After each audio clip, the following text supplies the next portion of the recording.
Bitterroot Valley, Montana, August 1884. The sun beat down on a valley floor, shimmering with heat, cooking the scent of pine and curing hay from the air. In the world of men, it was a season of frantic, sweat-soaked labor, of stacking cords of wood that would mean the difference between life and death in 5 months' time. Every settler with a lick of sense was either in the forest with an axe or on their cabin with a bucket of daubing, sealing the cracks that winter would find. All except the Italian Donato Ricasoli. He was not felling trees, he was not chinking logs. Instead, on his small plot of land near the river road, he was engaged in an act of baffling, dusty alchemy. He had built a strange, squat kiln of river stone and clay, and from it, a plume of acrid smoke rose into the blue sky. He was burning rocks, specifically the soft, pale limestone he'd spent weeks hauling from an outcrop miles up the valley. Reuben Halsey, owner of the valley's only steam-powered sawmill, reined in his horse, his shadow falling over Ricasoli's work. Halsey was a man built of the same timber he milled, square, solid, and certain. "Ricasoli," he said, his voice carrying the easy authority of a man who controlled the valley's supply of shelter.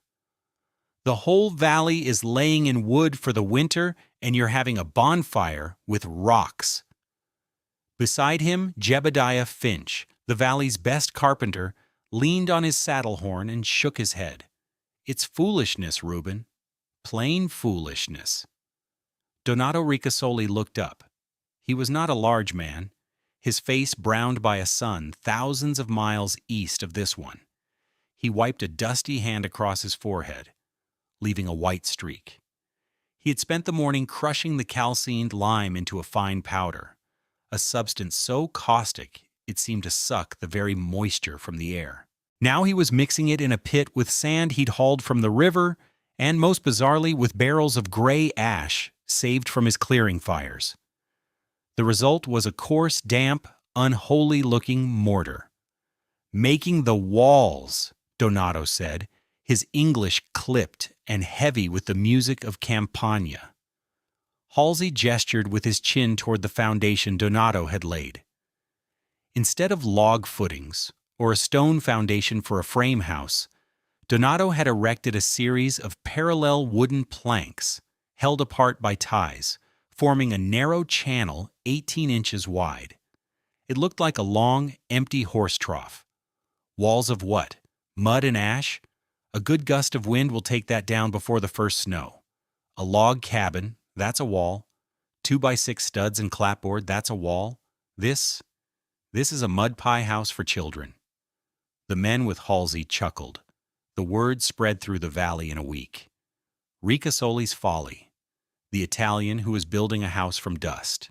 They watched as he shoveled the strange gray mixture into his wooden forms, tamping it down with a heavy post, raising the forms another level once the concoction had set.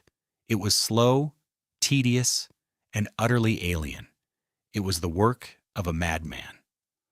What did this Campanian lime burner, this quiet man who preferred the company of kilns and powders to the camaraderie of the logging camp, understand about the physics of heat that a valley full of expert log builders and sawyers had missed? I'm going to tell you that story, and I promise that by the end of it, you will understand the profound and powerful difference between insulation and thermal mass, a principle that could have saved countless lives on the frontier and can still make your own home more comfortable today. If you find this kind of practical, historical wisdom valuable, consider subscribing to the channel and letting us know in the comments what you think the most important survival skill on the frontier was. Donato Ricasoli was not a carpenter. He was not a farmer, not a frontiersman, not an engineer. In his homeland, on the volcanic slopes of the Apennine Mountains, he held a title that had no direct translation in the Bitterroot Valley. He was a calcinaio, a lime burner. His hands were not trained to the axe or the adze, but to the subtle chemistry of fire and stone.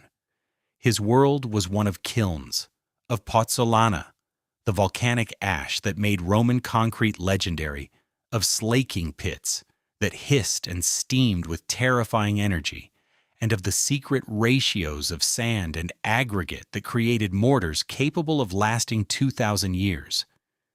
He understood how to teach stone to become liquid, and then become stone again, harder than before. He and his wife, Sophia, had come to Montana with their 2 children, Marco and Isabella, drawn by the promise of land and the clean, sharp air that was supposed to be a tonic for the soul. They brought with them little more than their faith and the knowledge stored in Donato's hands. That knowledge, however, was written in a language of materials this new world didn't seem to speak. Here the world was wood. Everything was wood. Houses, fences, fuel, tools, commerce. It all grew from the trunks of the lodgepole pine and the Douglas fir. Their first winter, in 1883, they had lived in a hastily built board and batten shack, a structure considered adequate by local standards. It was a disaster. It was a sieve for heat. The cold that settled into the Bitterroot that year was a physical entity, a predator that stalked the flimsy shelters of men. Donato learned the brutal lessons of its power in small, agonizing details. He watched his son, Marco, cry out as a tin cup of water froze to his lips, tearing the skin when he pulled it away. For 3 consecutive nights in January, Sophia's bread dough, left near the stove, refused to rise, the yeast stunned into dormancy by a cold that even the fire could not defeat. The sound of the church bell on Sunday mornings was a flat, deadened clang, and the bell ringer had to wrap the pull rope in burlap after the frozen hemp flayed the skin from his palms. They survived, but only just. They burned through a mountain of wood, living a life tethered to the hungry mouth of the cast-iron stove, huddled in a small circle of survivable warmth, while ice crystals bloomed on the walls just a few feet away. That spring, as the valley thawed, Donato walked his land. He looked at the endless forest, the source of the lumber that had failed him, and he looked down at the earth itself, at the limestone in the hills, the sand in the river, the ash from his fires. He was a calcinaio. He would not be beaten by the cold again. He would build his family a house made not of wood, but of stone. He would make himself. The fundamental failure of the frontier cabin wasn't a lack of effort or ingenuity. It was a misunderstanding of the enemy. The settlers of the Bitterroot, like frontiersmen everywhere, were fighting a battle of insulation. A log cabin, for all its romantic appeal, is essentially an R-value box. The thickness of the logs, typically 8 to 12 inches of pine, provided a certain resistance to heat transfer. A well-chinked cabin, with every gap sealed against the wind, was a decent fortress against drafts. But that's all it was. The problem wasn't infiltration. The problem was capacity. The air inside a cabin holds very little heat. A cubic foot of air at 70 degrees Fahrenheit contains a mere 1.2 BTUs of thermal energy. The mass of the cabin itself, the logs, the floorboards, the furniture, held a little more, but wood is a poor conductor and has a relatively low specific heat. This meant that the entire thermal capacity of the home resided in the cast iron stove and the air it was actively heating. Silas Blackwood, a trapper who lived up the West Fork, spent half his winter on his knees with a bucket of mud and moss, re-chinking the gaps in his cabin. The extreme temperature differential between inside and outside caused the logs to shrink and twist, opening up dozens of tiny fissures. He was fighting a constant battle against air leakage, believing it was the primary source of his misery. He was partially right, but he was missing the bigger picture. Even if his cabin were perfectly airtight, the moment his fire died down to coals, the temperature inside would plummet. The stored heat in the air would radiate out through the log walls within an hour or two. By dawn, the cabin would be only marginally warmer than the outside air, the water bucket frozen solid, a rime of ice on the blankets. Frame houses, like the one Jebediah Finch was so proud of building, were often even worse. While they could be sealed more tightly, their walls were thin voids, offering almost no resistance to conductive heat loss. The settlers of 1884 had no concept of insulated wall cavities. The cold simply soaked through the clapboard, sheathing, and interior planks. On the coldest nights, you could map the location of every nailhead on an interior wall by the star-like frost patterns that formed on them, the metal conducting the cold directly from the outside in. The entire valley's economy of warmth was based on a constant, frantic burning of fuel. Abner Croft, the general store owner, did more business in cordwood than in flour and salt combined during the winter months. The smoke rising from every chimney was a testament to a desperate, inefficient war against thermodynamics. The settlers were trying to stay warm by continuously pouring heat into a leaky bucket, a bucket that had no ability to hold on to the warmth it was given. Donato Ricasoli understood that the solution wasn't a better bucket or more heat. The solution was to build a bucket that remembered the heat. The construction of Ricasoli's folly began in earnest in September. The mockery from his neighbors was a constant low hum, like the sound of the river. Donato ignored it. His focus was absolute, his process methodical. First came the forms. He used precious milled lumber, bought from Halsey's own mill, to build 2 parallel walls of planks, braced externally and tied together with wooden dowels. The cavity between them was precisely 18 inches. This was his mold. While the valley men were in the woods, the sharp ring of their axes echoing through the canyons, Donato was at the river, shoveling sand into his wagon, judging its grit and cleanliness with his bare hands. He hauled it back to his homestead, piling it near his slaking pit. He spent days gathering the pale, dusty ash from the massive piles of slash he had burned when clearing his land. To his neighbors, this was trash. To Donato, it was a critical ingredient, a source of silica and alumina, the pozzolanic material that would react with his lime. The heart of the operation was the kiln. He had built it with a knowledge passed down through generations.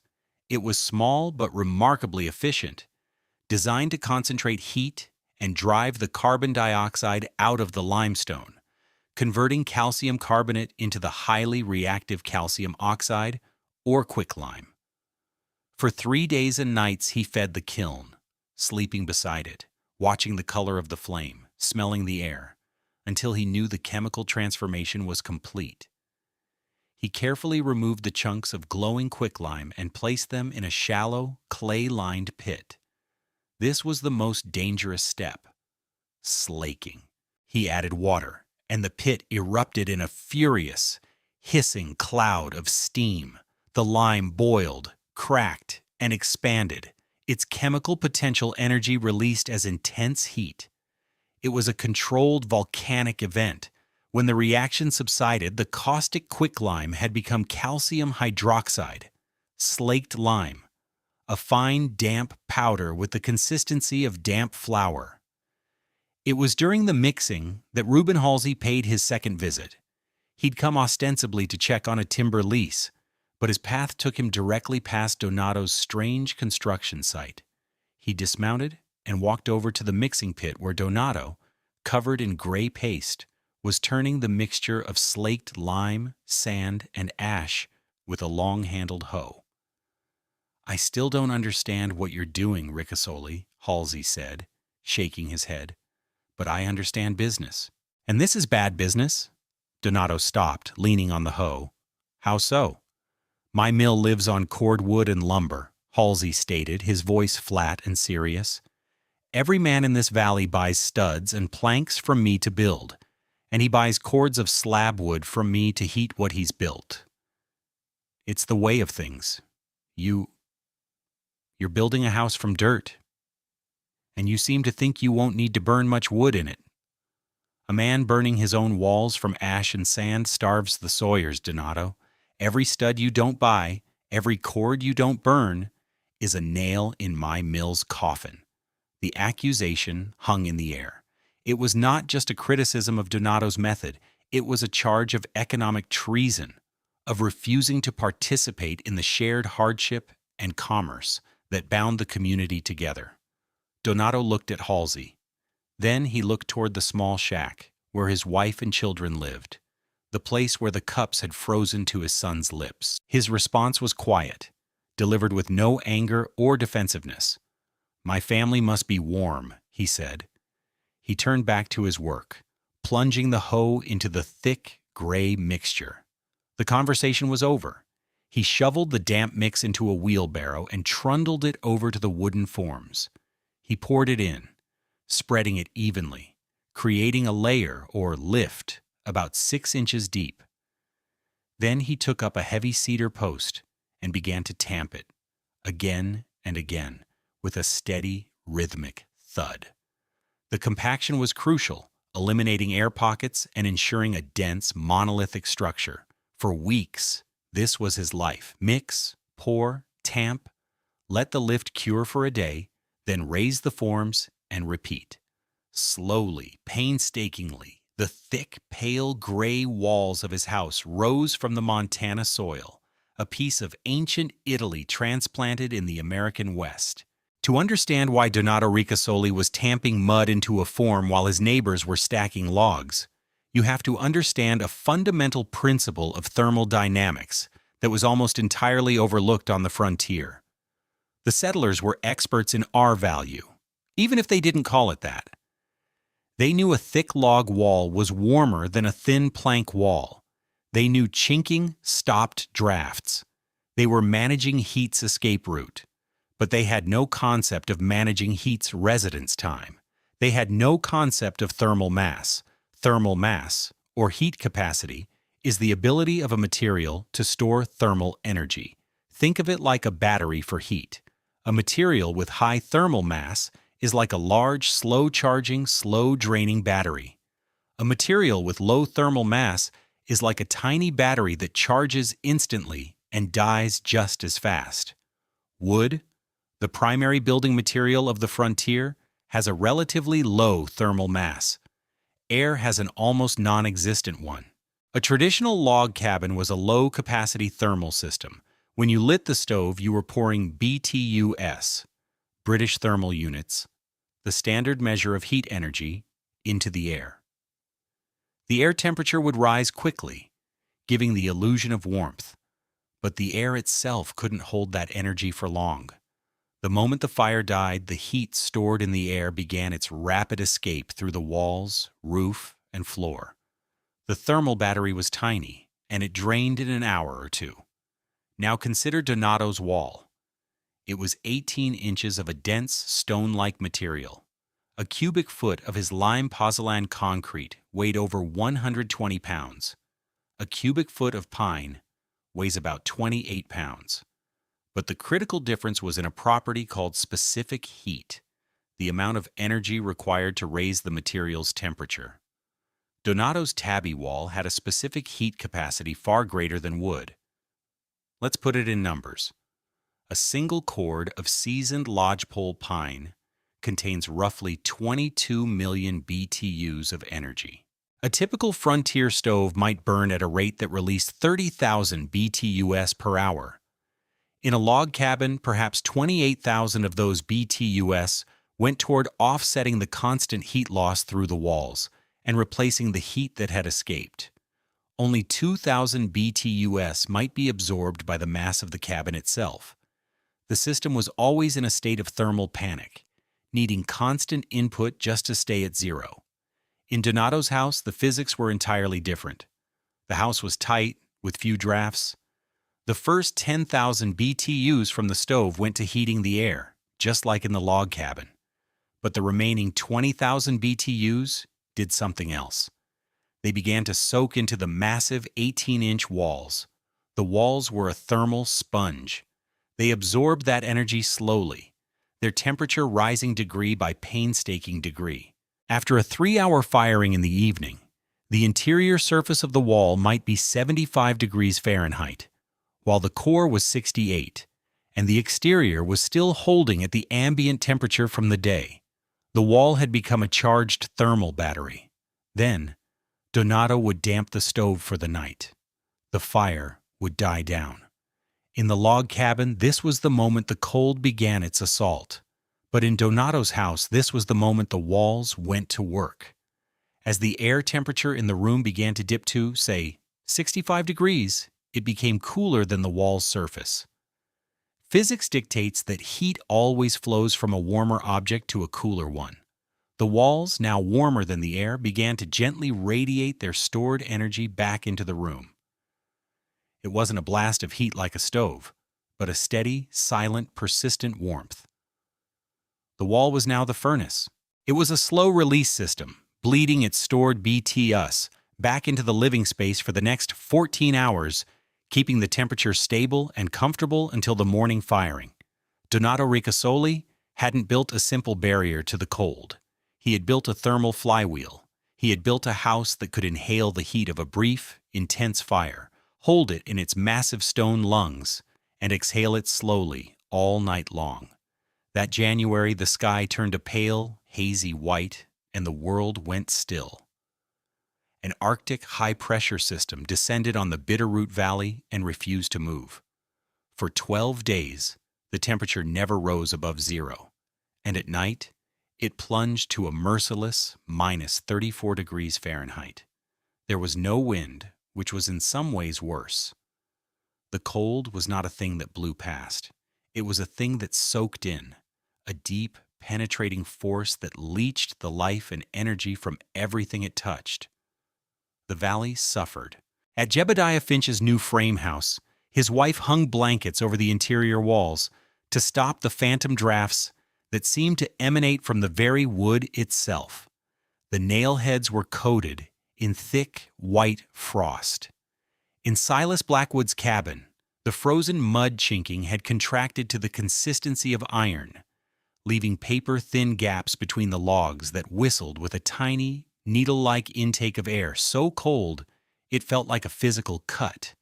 The sound of axes echoed day and night as men cut into their precious wood piles at a rate they knew was unsustainable. At the general store, Abner Croft's face was grim. He was selling wood faster than Halsey's mill could sled it down from the mountains. He was selling survival, one armload at a time. At the Ricasoli house, life went on with a strange and quiet normalcy. In the morning, Donato would rise in a house that was a comfortable 60 degrees. He would load the small stove with a few pieces of wood and bring it to a hot, efficient burn for 2 hours. The children, Marco and Isabella, ate their breakfast in their shirt sleeves. By mid-morning, the stove would be shut down completely. For the rest of the day, the house remained warm, heated by the energy now stored in its thick, pale walls. Another short, hot firing in the evening was all that was needed to carry them through the brutal night. They were burning less than a quarter of the wood of their neighbors. The ultimate proof of their comfort sat on the deep, 18-inch southern windowsill. It was a small bottle of olive oil, a precious luxury Sophia had brought from Italy. Every day, it caught the weak, low-angled sunlight for a few hours. All through the Arctic outbreak, the oil remained a clear, golden green, perfectly liquid and pourable. This small fact was a miracle of physics. Donato knew that at Halsey's sawmill, the mechanics were fighting a losing battle. The bearing cup grease on the steam engine and saw arbors, a thick, viscous lubricant, had frozen into a substance like amber. They had to chip it out with hammers and chisels before they could even think of starting the machinery. In a world where even industrial grease froze solid, Sophia Ricasoli's olive oil remained stubbornly, comfortably liquid. On the 9th day of the cold snap, Reuben Halsey's luck ran out. He was supervising a team of 6 draft horses hauling a massive boilerplate on a heavy sled, bound for a new mine up the valley. The river road, frozen to the consistency of granite, was treacherous. Just as they passed the turnoff to the Ricasoli place, a weld on a trace chain let go with a crack like a rifle shot. The sudden slack caused the lead horse to stumble, and it threw a shoe. They were stranded. The teamsters cursed, their breath pluming in the still, frigid air. The farrier, a man named McLeod, set to work, but it was nearly impossible. The cold was so intense that his tools stuck to his bare hands. He couldn't work in gloves. He tried to build a small fire, but the frozen wood sputtered and refused to catch. "We'll lose the horse if I can't get this shoe set," McLeod said, through chattering teeth, "and we'll all get frostbite waiting." Halsey looked around, his gaze falling on the strange, pale house, sitting 50 yards off the road. Ricasoli's Folly. He noted with a grim satisfaction that there was no smoke coming from its chimney. "Must have frozen in his sleep," he muttered to one of his men. Then an idea struck him. The house's long southern wall was facing them, exposed to what little sun the hazy sky offered. It would at least provide a lee from any phantom breeze. "McLeod," he ordered, "get your forge and anvil over there. Set up against the wall of that house. It's better than nothing."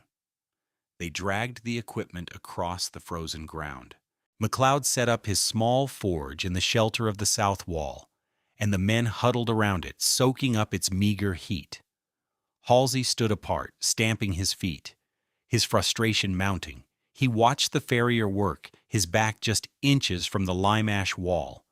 Between hammer blows, McLeod would unconsciously lean back, pressing his shoulders against the pale, monolithic surface for a moment's rest.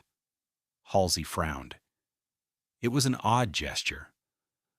Leaning against a stone wall in this cold should have been like leaning against a slab of river ice. Curiosity, or perhaps just a desperate need for a distraction, got the better of him.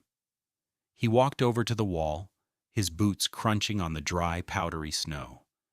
He pulled off his thick leather glove, his bare hand immediately stinging in the -30 degrees Fahrenheit air. He held his breath. He expected to feel a deep, biting, life-draining cold, the kind of cold that felt like it was pulling the very heat from your bones. He pressed his palm flat against the wall's surface. The sensation was so unexpected it made him gasp.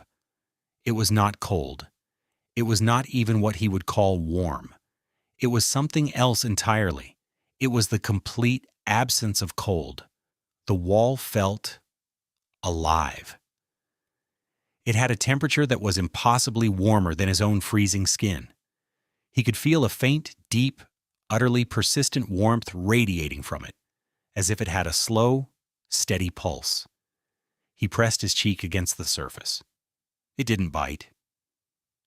It felt neutral, calm, stable. In that moment, standing on a frozen road in the depths of a Montana winter, Reuben Halsey understood. This wall was not a barrier. It was a reservoir. It had spent the morning drinking the faint sunlight and was now, hours later, still remembering that warmth. He looked at the smokeless chimney, and then back at the wall his hand was touching, a wall that was being warmed from the inside by a fire that had gone out hours ago. He thought of the tons of wood his mill was selling, of the frantic, endless battle everyone was fighting. And he looked at this quiet, foolish house. "You didn't build a wall, Ricasoli," he thought. "You built a season." Halsey's conversion was immediate and total, but he was just one man. The idea spread not through his endorsement, but through a more trusted and far-reaching network. Father Antonio Ravalli, a Jesuit priest who had ministered in the Bitterroot for decades, was a legend in the territory. Though aging, he still rode the circuit, visiting the scattered missions and homesteads. The Arctic outbreak caught him on the road, and he sought shelter at the nearest homestead, which happened to be the Ricasolis. He entered the small house expecting the usual frontier winter experience, a ring of scorching heat around a roaring stove and a periphery of deep cold. Instead, he found a gentle, even warmth that filled the entire space. He saw the children playing on the floor, the liquid olive oil, the single small fire that Donato kept. As a man responsible for the welfare of his flock and the practical maintenance of mission buildings across a vast, cold territory, he recognized the significance of what he was seeing instantly. For 2 nights he sat with Donato at a small wooden table. Communication was difficult, a mix of Donato's broken English and the priest's rudimentary Italian. But they found a common language in numbers and diagrams. Donato, who was barely literate, took a piece of charcoal and drew his kiln. He drew the wooden forms. Most importantly, he wrote out the ratios, not in words, but in shovelfuls, in buckets. 3 buckets of sand, 1 bucket of ash, 1 bucket of slaked lime. He showed the priest how the lime had to be burned until a certain color, how it had to be slaked until the steam subsided, how the mix had to be tamped until the water rose to the surface. Father Ravalli, a man of letters, did not dismiss the rustic measurements. He understood them as the grammar of a practical art. He copied everything, with meticulous care, into his parish ledger, a book that normally held records of baptisms, marriages, and deaths. Next to a list of souls saved, he now had a recipe for saving bodies from the cold. When the weather broke, he rode out, his ledger tucked safely in his saddlebags. By Easter, he had traveled to 7 missions, from St. Ignatius in the north to the small chapels of the Gallatin Valley. At each stop, he shared the gospel of Donato Ricasoli's warm walls, opening his ledger and explaining the miracle of the thermal mass he had witnessed. The seeds of a revolution in frontier building had been planted. The technique Donato Ricasoli brought to the Bitterroot Valley from the Italian Apennines was an ancient art, but it was also a preview of the most advanced building science of the 21st century. What he constructed using ash and lime was a primitive but highly effective trombe wall, a passive solar design where a high-mass wall is used to absorb the sun's heat during the day and radiate it into the structure at night. He had created a thermal battery a full century before the term became popular among sustainable architects. Modern building science talks extensively about the balance between R value, insulation, and thermal mass. We now know that in climates with a large diurnal temperature swing, hot days and cold nights, or even just cold winters with sunny days, high-mass walls can dramatically reduce the need for artificial heating and cooling. Materials like concrete, brick, and rammed earth are used today to achieve the exact effect Donato created with his home-brewed tabby. He had, without any formal training, stumbled upon the core principles of passive survivability, building a shelter that could maintain habitable conditions even in the absence of a constant energy input. His house didn't just protect his family from the winter of 1884. It was a blueprint for resilience that we are only now beginning to fully appreciate. There is a profound philosophical difference between the way the settlers fought the winter and the way Donato Ricasoli prepared for it. The log cabins and frame houses of the Bitterroot were monuments to a constant, desperate struggle. Their occupants were engaged in a direct, hour-by-hour battle with the cold, feeding the insatiable hunger of the stove, knowing that any lapse, any failure to supply more fuel, would result in immediate defeat. They fought the night, every night. Donato did not fight the night. He simply taught the wall to remember the day. His house was not a fortress designed to repel an enemy. It was a vessel designed to hold a friend. The walls he so carefully built were not a shield against the cold. They were a memory of the warmth. They absorbed the fleeting heat of the low winter sun and the brief, intense blaze from the stove, and they held it, deep within their monolithic mass. They remembered the BTS, the gentle radiation, the energy of the light. And as the world outside descended into a killing cold, as the stars glittered in a black sky that offered no warmth at all, the walls of Donato's house would slowly, faithfully, exhale the memory of the day's light back into the home. He had built a structure that did not live in opposition to the cycles of nature, but in harmony with them. He had created a place where warmth was not a fleeting victory, but a lingering presence, as reliable and as patient as stone itself. We hope this story has given you a new appreciation for the hidden wisdom of the past, and for the powerful physical principles that govern our comfort and survival. The solutions to our greatest challenges are often not found in more complexity, but in a deeper understanding of the fundamentals. If you enjoyed this journey into historical engineering and ingenuity, please consider liking this video and subscribing to our channel for more stories like it. And let us know in the comments, have you ever experienced the unique feeling of warmth from a high-mass wall on a cold day? We'd love to hear about it. This video presents historically inspired reconstructions for educational and storytelling purposes.